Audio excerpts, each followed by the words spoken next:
د حضرت یونس علیه السلام د قوم د توبې د قبولیت ذکر وشو او مقصد د هغې نه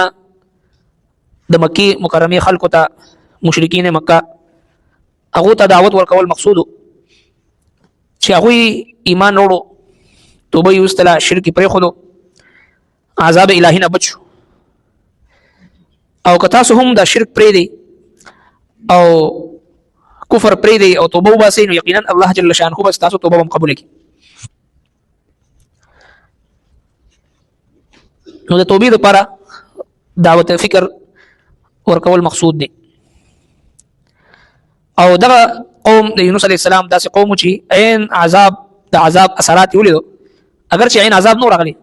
چې کله د عذاب فیصله یو ځل وشي او راشي نو بیا واپس کېږي نه دا صرف اثرات ورته ښکاره شوي په فضا کې د اوریځې هغه شدت او خوفناک اوریځه چې هغې ولیدو نو فورا نارینه زنانه ماشومان سره د څاروو یو میدان ته ووتل او جړه فریاد آهوزاري توبه استغفار او دغه شانتي د دې خبرې اقرار وکړو چې مونږ د یونس علیه السلام چې کوم احکام هغه راوړي دي په هغې مونږ ایمان راوړو نو الله تبارک وتعالی دوی دغه عذاب نه بچ کړو د دوی توبه قبوله کړه ایمان یې راوړو نو هغوی خو توبه ویستو ایمان یې راوړو او کومو خلکو ته چې قرآن کریم د آیتونه نازلېدل دغه د مکې خلک دوی ایمان نه قبلو باوجود د دې نه چې د الله محبوب پیغمبر قسم معجزات څنګه چې مخکې ذکر شو کذلک نصرف الآیات لقوم یفقهون قسم دا معجزات نښې مونږ اړو راړو دوی دپاره چې دوی ایمان راوړي دوی پوه شي خو دوی بیا هم نه پوهېدل د الله محبوب پیغمبر په دوی کې 40 کاله ژوند تېر کو او داسې پیغمبر چې دوی په خپله باندې اقرار کوو چې دا صادق او امین پیغمبر دی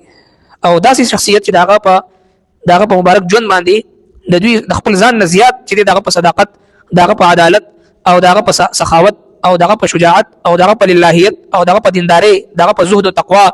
او دغه د خیسته او ښکلې زندګۍ باندې د دوی د خپل ځان نه زیات چې دی هغه یقین او اعتماد او بروسو تر دې پورې چې نبی کریم صلی الله علیه وسلم ذات مبارکه دوی داسې پیژندو چې یعرفونه کما یعرفون ابناءهم څنګه چې خپل ځامن پیژني چې دا زموږ د نطفې نه پیدا دی زموږ اولاد دی دغه شانتي د الله محبوب پیغمبر به هم دوی پیژندو چې دا د الله پیغمبر دی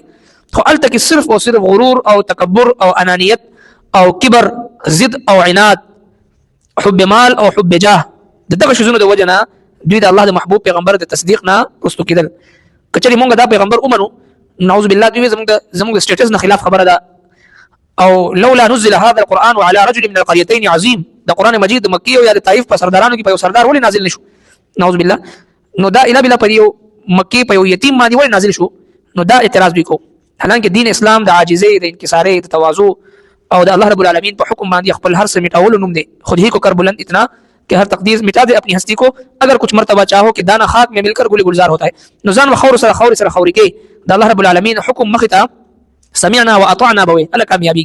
نو دوی پزید دی باندې دوی دا سمعنا واطعنا دوی سمعنا وعصينا موږ ورته خو منوینا نو ځکه الله تبارک وتعالى فرمایي شي چې کله دوی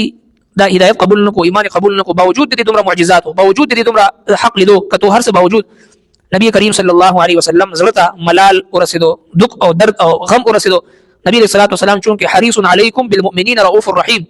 په ټول مؤمنانو باندې ډېر زیات حریص د دې خبرې چې دوی ایمان وروړي او د کفر نه بچ شي د شرک نه بچ شي د جهنم عذاب د جهنم خشاک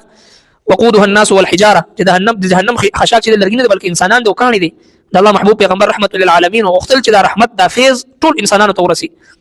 نظرت به ملال او دک او درد او غم ورسېدو چې دوی دا دوه معجزات ویني او یونس علیه السلام قوم ته وګوره چې عذاب اثار ولیدل مسلمانان شو دوی ولې مسلمانېږي الله رب کائنات دغه جواب ورکوي زما محبوب پیغمبر که زه غواړم نو دا ټول ځمکې اوسېدونکو خلکو ته به هدایت ورکړم ټول مسلمانان شي نو آیا ته په زوره دا غواړې چې په زوره ټول مسلمانان کړي نه داسې نه ده وقل الحق من ربكم فمن شاء فليؤمن ومن شاء فليكفر اختیار ورکوي الله تبارک وتعالى فالهمها فجورها وتقواها فسق فجور مرتخي د تقوا لاره مرتخي او بیا اختیار ورکوي الله تبارک وتعالى نو فرمایي چې الله تبارک وتعالى چې هدایت ورکوي یو کس ته ورکول غواړي او کم خلکو کې طلب وي ادب وي خپل عقل په صحیح ځای باندې استعمالي الله رب العالمین هغوی دپاره د هدایت لارې کولاوي والذین جاهدوا فینا لنهدینهم سبلنا او کم خلک چې د عقل نه کار نه اخلي او ځان دپاره قصدن عمدن ګمراهي او زلاله خوښوي نو الله رب العالمین دغه خلک په ګمراهۍ او په زلالت کې ورپرېږدي فرمایي چې ولو شاء ربک او که غوښتلې رب ستا لآمنا نو ایمان به وروړی دوی من هغه چا فی الارض چې په ځمکه کې دی جمیعا ټول كلهم جميعا طول بجمع افانت تكره الناس پس ایت مجبور کړي خلق حتى تر دې چې يكونوا مؤمنين چې دوی شي مؤمنان وما كان لنفس او نشته دې طاقت دې او نفس ان تؤمنا چې هغه ایمان وروړي الا باذن الله مگر په اجازه د الله په حکم د الله ويجعل الرجس او هغه غرزوي ناپاکي على الذين خلقوا چې لا يعقلون نه پوهیږي. نو د نبی صلی الله علیه وسلم د زړه چې کوم خفګانو دک درد او ملالو او غمو داغي ته شفیع الله تبارک وتعالى فرمایل چې زما محبوب پیغمبر کزو غواړم نو انك لا تهدي من احببت ولكن الله يهدي من يشاء. دا آیت ما وخت نازل شو چې کړه د الله محبوب پیغمبر دعوت ورکو ابو طالب صاحب ته چې هدایت قبول کړي. زما په وخت یو ځل کلمه یو ځل تیر کړه چې زستا شفاعت ورځ د قیامت کول شم. بل طرف ته ابو جهل دی پیغور ورکي ورته وي چې تاسو په دې عمر کې یریږي د اورنه او خپل عقیده او ابا او اجداد دین پرې دي. نو ابو طالب وی چې ناز نشم ویلي دی وخت الله رب کائنات د نبی رسول الله زړه ته چکل وکړو او فرمایل چې انك لا تهدي من احببت ولكن الله يهدي من يشاء. زما محبوب پیغمبر کته چاته وغواړي هدایت ورکول وغواړي ایمان دولت ورکول نشي ورکول تر څو چې ما وخت نه نو دغه شان دي ځکه وی چې ولو شاء ربك لآمن من في الارض كلهم جميعا کما وختلین ټول خلق ته ما هدایت ورکړي خو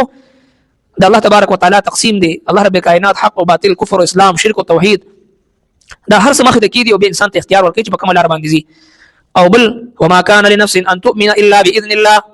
هیڅ یو کس د الله رب العالمین د توفیق نه بغیر د الله تبارک وتعالى د اجازت او د منشا او د خوښ نه بغیر په خپل باندې اس نشي کولی. میری طلب بھی کسی کے کرم کا صدقہ ہے قدم یہ اٹھتے نہیں اٹھائے جاتے ہیں انسان په خپل ذاتی کمال باندې اس نشي کولی. دا یو سجده چې موږ تاسو لګو د الله رب العالمین په فضل او کرم او احسان دغه په توفیق بغیر د دینه چې الله رب العالمین وخت نه یو څوک هغه سجده ولګي الله تبارک وتعالى توفیق نه ورکړي هغه څوک سجده ولګي د کې دین شي. نو دا یو قدم چې یو انسان اوچتای د هدایت طرف ته او د ایمان طرف ته او د نیکی طرف ته او د تقوا طرف ته دا محض د الله رب العالمین توفیق په دې باندې په دې نعمت باندې د الله شکر ادا کول پکار دی. دغه مضمون الله تبارک وتعالى فرمایي کچري یو قسم دانش کول چې هغه چاته هدایت ورکړي بغیر د اجازه د الله جل شانه